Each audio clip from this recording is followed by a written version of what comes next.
minimum use of earth moving equipments.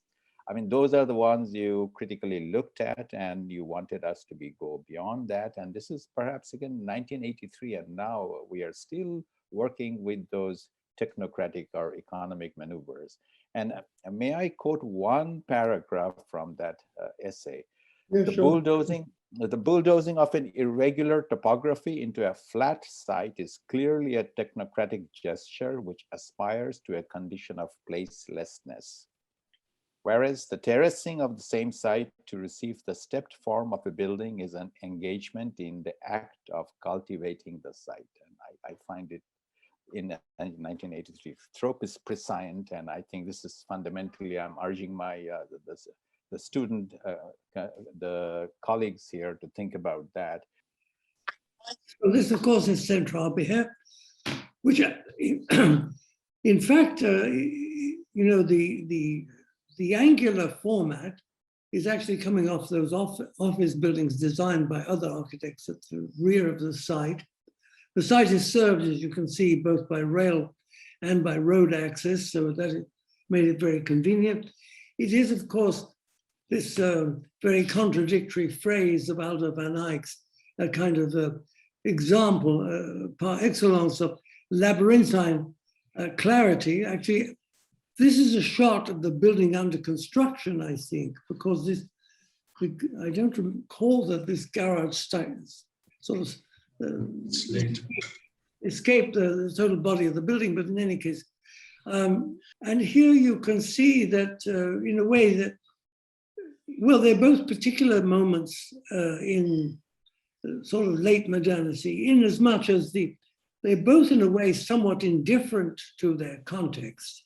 Norman, by virtue of this continuous curtain wall, an idea borrowed from Mises' glass skyscrapers of 1921, I believe.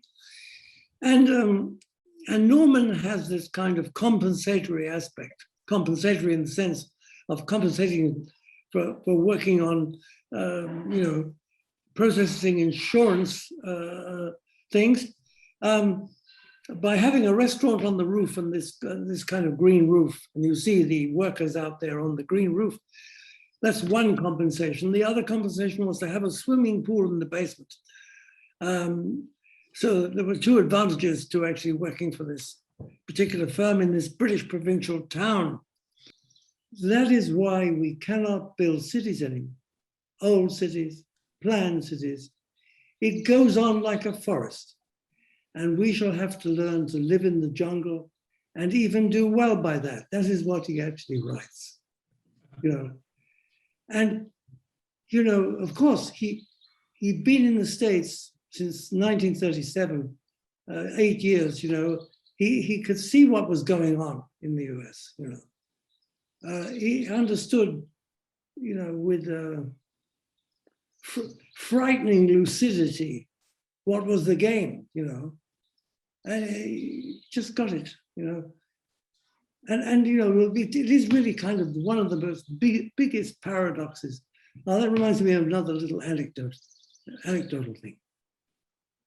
Jerzy Zoltan, Harvard, right, stands up in some kind of seminar about urban design. And he says, what would happen to surgery if it were never practiced? You know.